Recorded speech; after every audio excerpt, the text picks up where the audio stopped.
ಈಗಾಗಲೇ ನಾಳೆ ಸಂಜೆ 4 ಗಂಟೆಗೆ ಕಾಂಗ್ರೆಸ್ನ ಶಾಸಕಾಂಗ ಪಕ್ಷದ ಸಭೆ ಈಗ ನಿಗದಿಯಾಗಿದೆ.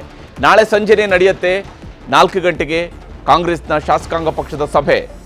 ನಾಳೆ ನಡೆಯುವಂತಹ ಶಾಸಕಾಂಗ ಪಕ್ಷದ ಸಭೆಯಲ್ಲಿ ಹೊಸ ನಾಯಕನ ಆಯ್ಕೆಯನ್ನು ಕಾಂಗ್ರೆಸ್ನವರು ಮಾಡ್ತಾರೆ. ವಿಧಾನಸೌಧದ ಸಮ್ಮೇಳನ ಸಭಾಂಗಣದಲ್ಲಿ ಈ ಸಭೆಯನ್ನು ಕರೆಯಲಾಗಿದೆ. ಬೇರೆನೆಲ್ಲೋ ಖಾಸಗಿ ಹೋಟೆಲ್ನಲ್ಲೆಲ್ಲ ಮಾಡಬೇಕಾದ ಅವಶ್ಯಕತೆ ಅವ್ರಿಗೂ ಇರೋದಿಲ್ಲ. ಯಾಕೆಂದರೆ ಹೆಂಗೂ ಸರ್ಕಾರ ಫುಲ್ ಮೆಜಾರಿಟಿಯಲ್ಲಿದೆ. ಒಬ್ಬ ಶಾಸಕಾಂಗ ಪಕ್ಷದ ನಾಯಕನ ಆಯ್ಕೆ ಅಷ್ಟೇ ಇರುವಂಥದ್ದು.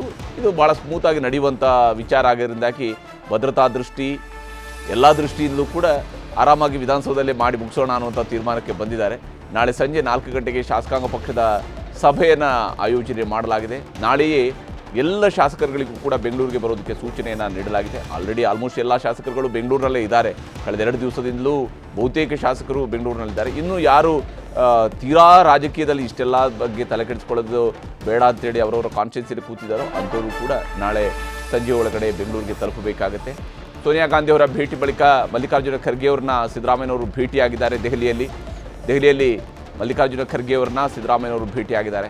ಸಿದ್ದರಾಮಯ್ಯನವರ ಯೋಗ ಅಂತ ಹೇಳಬೇಕು ಗೊತ್ತಿಲ್ಲ. ಆದರೆ ಕಾಂಗ್ರೆಸ್ಗೆ ಅವರು ಸೇರ್ಪಡೆಯಾದಾಗ KPCC ಅಧ್ಯಕ್ಷರಾಗಿದ್ದಂಥವರು ಮಲ್ಲಿಕಾರ್ಜುನ ಖರ್ಗೆ ಇವತ್ತು ಕಾಂಗ್ರೆಸ್ನಲ್ಲಿ ಎಲ್ಲ ಅಧಿಕಾರಗಳನ್ನು ಮುಗಿಸಿ ಆ ಮುಖ್ಯಮಂತ್ರಿ ಸ್ಥಾನದಿಂದ ಅವರು ನಿರ್ಗಮಿಸುವ ಸಂದರ್ಭದಲ್ಲಿ ಮಲ್ಲಿಕಾರ್ಜುನ ಖರ್ಗೆ ಅವರು AICC ಅಧ್ಯಕ್ಷರಾಗಿದ್ದಾರೆ. ಆದರೆ ಪಾಪ ಸುದೀರ್ಘ ರಾಜಕಾರಣವನ್ನು ಕಾಂಗ್ರೆಸ್ನಲ್ಲಿ ಮಾಡಿದಂತಹ ಮಲ್ಲಿಕಾರ್ಜುನ ಖರ್ಗೆ ಅವರು ಆಗಲೂ ಮುಖ್ಯಮಂತ್ರಿ ಆಗಲಿಲ್ಲ, ನಂತರವೂ ಕೂಡ ಮುಖ್ಯಮಂತ್ರಿ ಆಗುವಂಥ ಯೋಗ ಕೂಡಿ ಬರಲಿಲ್ಲ. ಇದರ ನಡುವೆ ಸಿದ್ದರಾಮಯ್ಯನವರು 2 ಅವಧಿಯಲ್ಲಿ ಮುಖ್ಯಮಂತ್ರಿ ಆಗಿದ್ದಾರೆ. ಮೊದಲ ಅವಧಿಯಲ್ಲಿ ಪೂರ್ಣ ಸರ್ಕಾರ ಮತ್ತು 2ನೇ ಅವಧಿಯಲ್ಲಿ 3 ವರ್ಷಗಳ ಆಡಳಿತವನ್ನು ಮುಗಿಸಿ ಕರ್ನಾಟಕವನ್ನು ಆಳಿದಂತಹ ಸುದೀರ್ಘ ಅವಧಿಯ ಮುಖ್ಯಮಂತ್ರಿ ಅನ್ನುವಂತಹ ಹೆಗ್ಗಳಿಕೆಗೆ ಪಾತ್ರರಾಗಿದ್ದಾರೆ.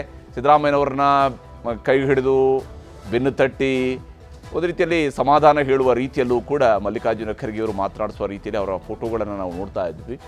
ಅವ್ರನ್ನ ಭೇಟಿಯಾಗಿದ್ದಾರೆ. ಮಲ್ಲಿಕಾರ್ಜುನ ಖರ್ಗೆಯವ್ರನ್ನ ಭೇಟಿಯಾಗಿ ಅಭಿನಂದನೆಯನ್ನು ಸಲ್ಲಿಸಿದ್ದಾರೆ ಸಿದ್ದರಾಮಯ್ಯನವರು.